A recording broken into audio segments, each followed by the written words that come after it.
Hello everyone, welcome to the Tech and Auto Show. I'm your host Manav Sinha and it is so good to see all of you lovely people once again. Welcome to a special presentation of the Tech and Auto Show. If you're new here, well, you've just tuned into that one show which satisfies your hunger for both technology as well as automobiles at one place, which basically means why should you be watching two shows when you can watch one? This one. Now, just like every time, there's a lot of action that we have to get to, so let's get to it straight away by first showing you a glimpse of what you can expect over the course of the next half an hour. This week, we will be taking you for a drive in the all-new Tata Altorz iTurbo. We'll also be taking a look at the key highlights from CES 2021. And also, we'll take you for a ride on the all-new 2021 TVS Apache RTR 204V. So yes, all of that action will be coming your way, and yes, for those of you who have noticed, I am surrounded by two very lovely Porsche 911 Carrera S. Now, I am here at the Porsche Design Studio. It has recently opened up in Delhi. It's one of the few in the world, so it's a really special place to bring you this show from. Nevertheless, let's get to the first story of the day. It's the Tata Altorz iTurbo. It's back after about a year in a new avatar. It's a bit faster, looks a bit better, but I got to drive it, and here's all you need to know about it.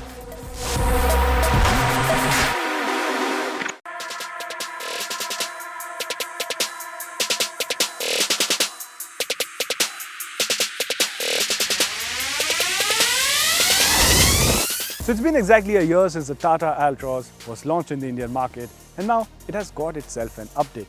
This is the Tata Altorz iTurbo, and on the face of it, there's not a lot of things that have changed. But if you look closer, there are some small changes that the car has got, and one very big change. Does that change the experience of the Altorz? Well, that's what we're going to find out.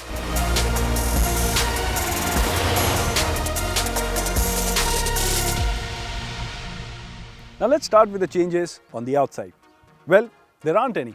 This version of the Altorz looks exactly like the version of the Altorz that was launched a year ago, and that's not a bad thing at all because the Altorz is a fantastic looking car. Now though, it has this new color option that you see here. It's called Harbor Blue, and I really like it.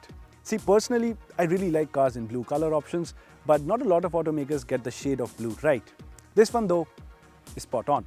Other than that, the only change that there is on the iTurbo variant is the fact that there is an iTurbo badge at the bootlet, and that's about it.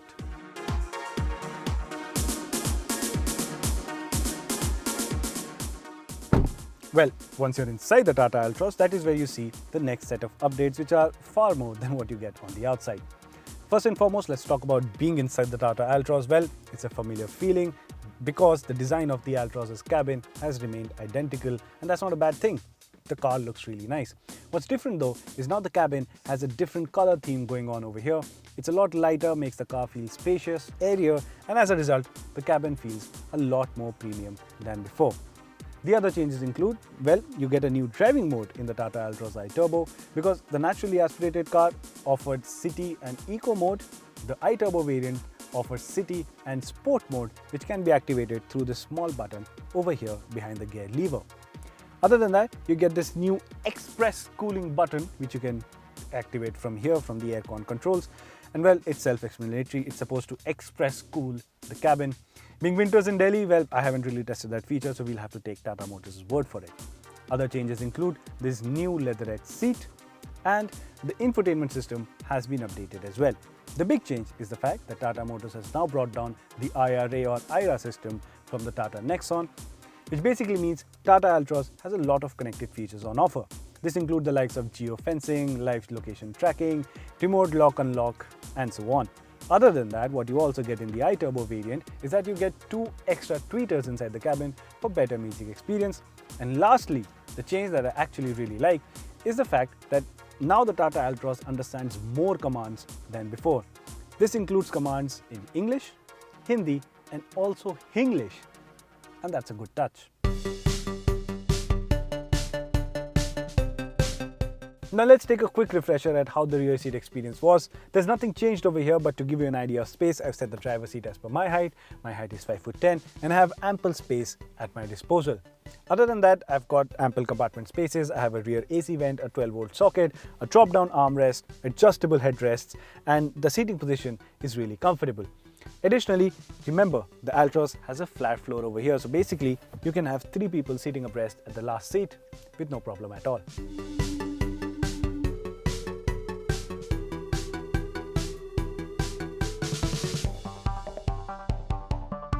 Now let's come to the big change that the Tata Altorz has got. As the name suggests, the Altorz is now turbocharged. This is a 1.2-litre 3-cylinder petrol engine that, thanks to the power of turbocharging, now makes 110 PS of power and 140 Nm of torque. Now this iTurbo engine is only available in 3 variants of the Altorz: the XT, XZ and the newly introduced XZ Plus variant. Having said that, you can continue to buy the Altorz with the naturally aspirated petrol engine, but today it's all about the iTurbo engine, so let's get to how this car feels to drive.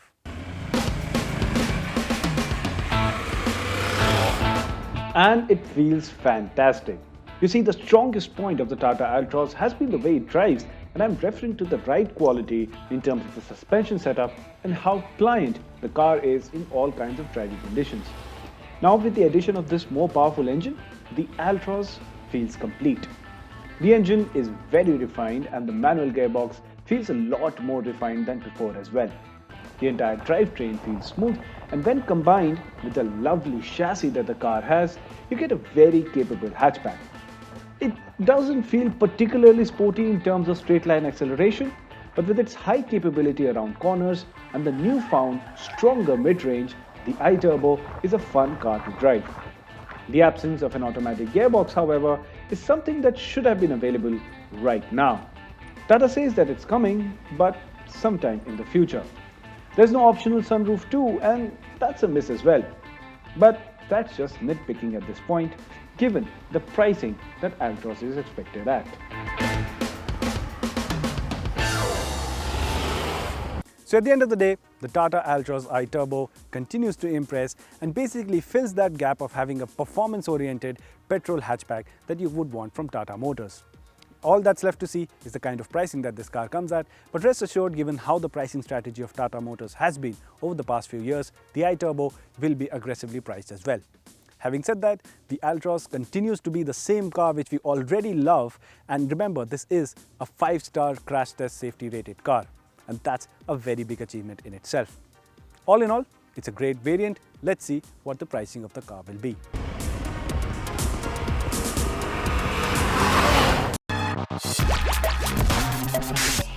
Now let's move on to the world of technology, where in that world, one of the biggest tech events of the year have already taken place. It's called CES, and it gives us an idea of what kind of technology we can expect over the course of the year.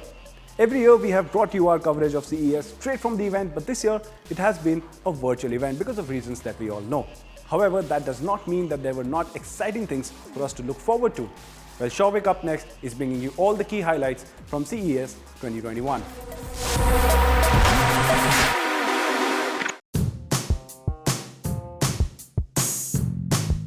CES 2021 has just come to an end, and like every year, this year's CES 2021 has also given us a number of exciting gadgets. Now, while the actual amount of tech that was shown off might have been majorly conceptual, that is the norm at CES, but this year there are also a number of products that are actually coming to you very soon, and we have found them to be really interesting and really exciting in terms of the core technology that they brought. Some of them are really novel, some of them are really cool, but at the end of the day, they are all excellent pieces of innovation that are ready to take consumer technology forward.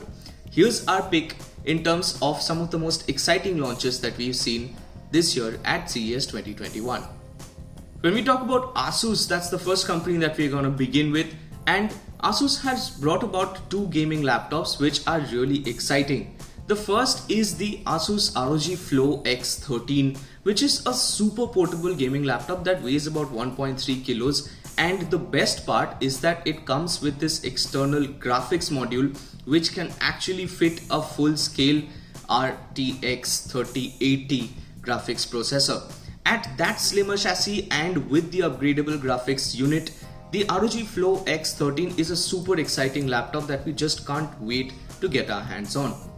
The next really exciting launch from Asus, again in the ROG lineup, is the Asus Zephyrus Duo SE. This also has the slightly raised secondary display, and Asus has brought about a nice flow of interface so that you can actually use the secondary display for a lot of purposes. For instance, it's getting official Adobe support, which you can make use of in the secondary display to do color correction in multiple video edit workflows. It is also a super powerful laptop, as is the norm in the ROG lineup, so you can use it for gaming and video creation purposes. The next launch that we are going to talk about is a pretty interesting one, and this is a smart mask. This is Razer's Project Hazel, and first of all, it brings RGB LEDs to a mask. It has two active filters which have not just RGB LEDs around, but lets you breathe freely by putting in cool air and exhaling the warm air from inside the mask. It also has a new patent pending amplification technology which will help you speak normally, in the sense that while we speak today with our masks on, the voice sounds muffled, but with Razer's Project Hazel mask on, your voice will sound absolutely clear. It also comes with a number of other smart features, but unfortunately Razer doesn't plan to sell it right now. Despite that, it is really an exciting piece of technology. The next prospect that we're going to talk about is actually unbelievably claimed by the company to come in the consumer format very soon. This is LG's rollable phone, which has a 6.75-inch display to begin with, but at the touch of a button it uses an internal motor to expand into a 7.8-inch display format. Essentially, you touch a button and it rolls open a display which turns your phone into a tablet. Sounds like magic, doesn't it? It almost looks like that, and LG's demos show that it is actually ready to bring it to the consumer format. Now, LG has of course always pushed the boundary in terms of smartphone form factor, and we expect this rollable phone to do similar things the way it did with the G5 or even recently with the LG Wing. Finally, this one product that we're going to talk about was what CES 2021 kicked off with, and that is Samsung's JetBot 90 AI Plus robot. It's a robotic vacuum cleaner which can actually recognize your pet and recognize objects on its way to navigate its way around a room, and it uses Samsung's SmartThings ecosystem to understand where to go, what objects to clean, what objects to not clean. It can also instruct your washing machine to start. It can instruct the pet food extractor to give out food for your pets, and it is essentially a house help in the shape of a robot which is going to take care of all your pets when you're not at home. It's actually coming in the consumer format, and it is a very exciting robotic vacuum cleaner that uses AI at the core of its system to make sure that when you're not at home, it actually takes care of everything that's at your place. Now, of course, this list is not comprehensive, but it covers most of the exciting launches that we just can't wait to actually see in real life. For more such coverage, stay tuned to News 18. Now moving on to the world of two-wheelers. Well, the TVS Apache 200 has established an identity for itself for being one of the best value for money packages. For the year 2021, it's been updated, and it's got one very big change that actually changes the dynamics of the vehicle. I got to ride it, the experience was good, spoiler alert, but nevertheless, there's a lot that you need to know about the motorcycle. Take a look.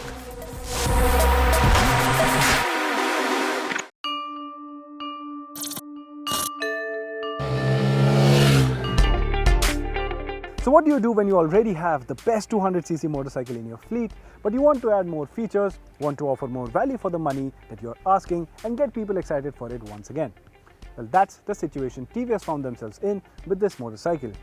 However, they still went ahead and they have given big changes to this motorcycle, which is called, wait for it, the 2021 TVS Apache RTR 200 4V PS6 dual channel ABS variant, and now it gets riding modes as well. However, there are some other changes too, so today we're going to take a closer look at what those changes are and whether that changes the experience of the Apache 200 that we all know and love.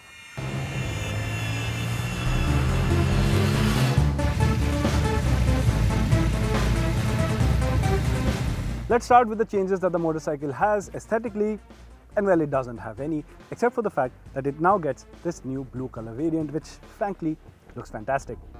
Let's talk about the mechanical bit. Well, the engine is identical as before. It's now BS6 emission norm compliant as it were before as well, but now it makes slightly more power and torque. And other than that, the other changes that come in this motorcycle are basically down to three big changes. Let's get to them one by one. First and foremost is the fact that now you get adjustable levers. That is for both the clutch lever as well as the brake lever. Now what this does is that it helps you adjust the span of the lever so you can access it with more comfort.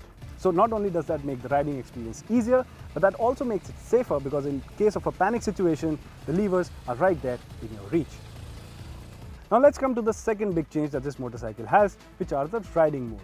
Now there are 3 riding modes on offer: rain, urban and sport.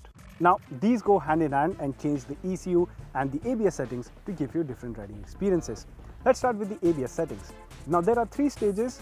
You start with the rain mode, which is the most intrusive ABS setting, also the safest. Then you have the urban mode, which is the middle level ABS intrusion setting. And then you have the sport mode, which is the least intrusive ABS setting, which helps you go all out with the braking performance. Now let's talk about the engine power delivery modes. Now there are basically 2. Your rain and urban mode gets slightly less power and torque, and your sport mode gives you the maximum power and torque that this engine can make.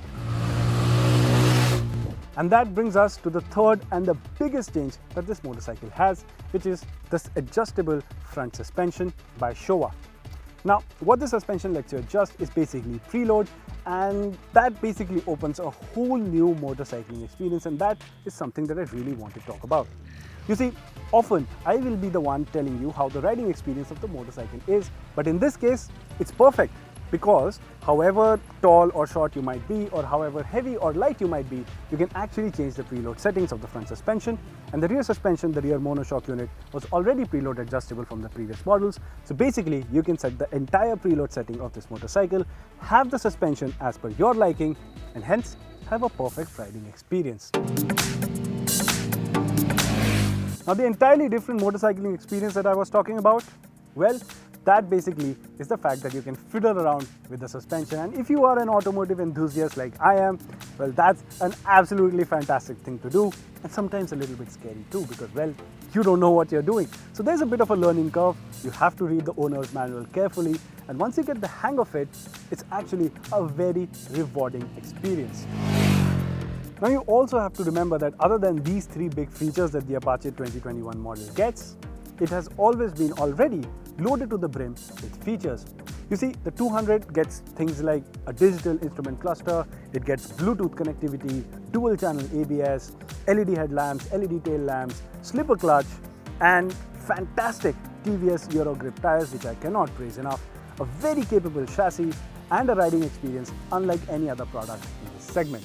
And you get all of these new things along with already good stuff that the Apache 200 had for a price hike. How much, you ask? Well, for an additional 1,000 rupees. How TVS has managed to cram all of it in that price bracket is beyond me, but they have done it, and that's a very big achievement. So to sum it all up, the TVS Apache 200 was always our favorite 200cc street naked motorcycle that you could buy, but now it's just become way better value for money than ever before. Additionally, you get to experience things like adjusting suspension settings and having a different riding experience and learning new stuff, and that is something that only this motorcycle offers in this price tag. This experience usually costs a lot more money if you want to have it on 2 wheels in India. Having said that, if you're wondering whether you should go for it or not, well, totally go for it. It's highly recommended from our side.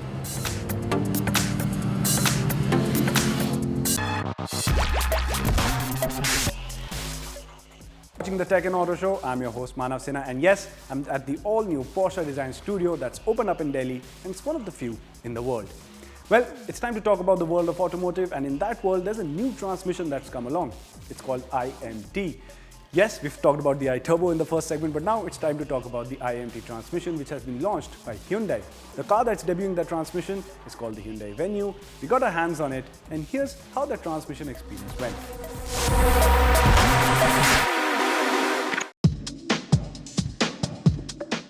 Now, we've heard us say things like DCT, AMT, CVT, and so on to tell you the kind of a transmission that a car comes with.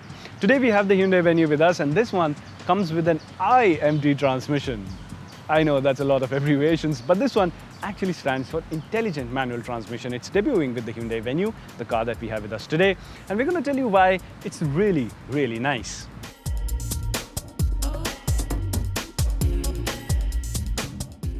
But first, let's talk about the Hyundai Venue itself. Now, we won't go much into details because we have already reviewed this car in depth, but what you need to know is that the IMT transmission comes with the 1-liter turbocharged petrol engine. You can have this transmission in multiple variants with this engine, but this is the only engine option that gets this transmission. Just to remind you of the numbers, the engine makes an impressive 120 PS of power and 171 Newton meters of torque.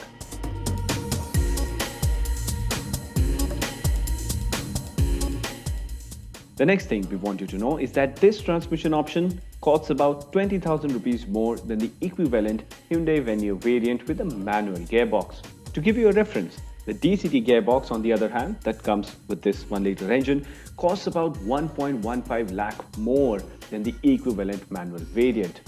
So remember this price equation as we tell you more about the gearbox. Now let me tell you what's so special about the IMT transmission. What it is basically a clutchless manual transmission, and it's really as simple as that sounds. You have a manual transmission gear lever over here, you can select the gears manually, and well, you don't have a clutch, and that changes things quite a lot. So how this mechanism works, in simple words, is that the gear lever has a sensor that senses your intent of wanting to shift from the current gear that your car is in. This it senses by a slight movement of the gear lever, and when it does feel like you want to shift the gears, it sends a signal to the brains of the transmission, which then puts things in motion to have the clutch disengaged. And as far as the driving experience is concerned, well, it really does make your life simpler because it is taking away the entire clutch pedal operation. It takes a couple of minutes to adjust to because you will be going for the clutch pedal by habit, but it's fairly simple to adapt to. All you have to do is lift off the accelerator pedal as you would in a manual gearbox while shifting the gears for a smoother operation. It will still work the clutch even if you keep the pedal pinned and not lift your foot off, but then the operation is slightly less smooth.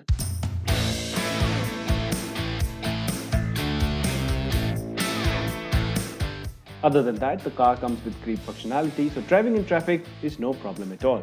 And in case you slot it into the wrong gear, like going into 5th instead of 3rd at slow speeds, the instrument cluster display will tell you that please select the correct gear. So basically, it is impossible to stall this car.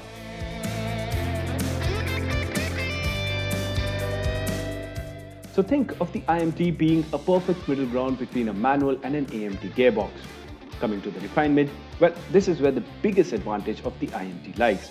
You see, we judge automatic gearbox by several criteria, but the most prominent ones are the head nod that the driver gets while the gears are shifted by the car.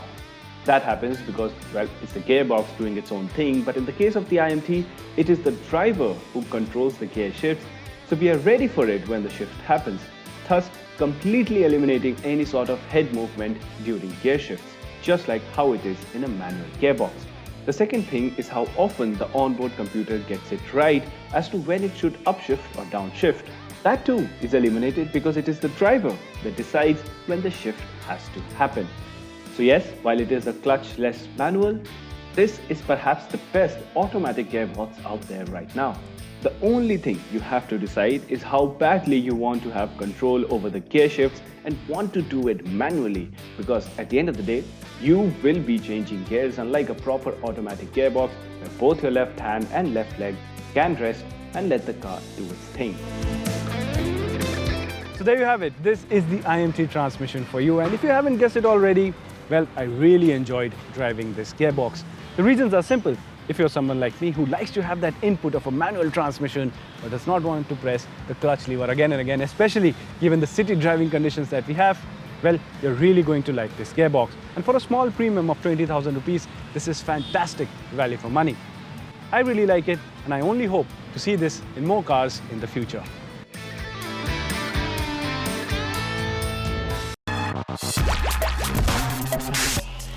And with that, we've come to the end of this edition of the Tech and Auto Show. How did you find the show? Is there anything you have to say, anything you want us to cover, or simply want to have a conversation with us? Reach out to us on Twitter, we're more than happy to talk. If it's about technology, you can reach out to us at News18Tech. If it's about automobiles, tweet out to us at News18Auto. And remember, by logging on to news18.com, you can read out more on both these industries, as well as all about the Porsche Design Studio, where we are at right now. Well, that's about all for today. I'll catch you same time next week, only on CNN News 18.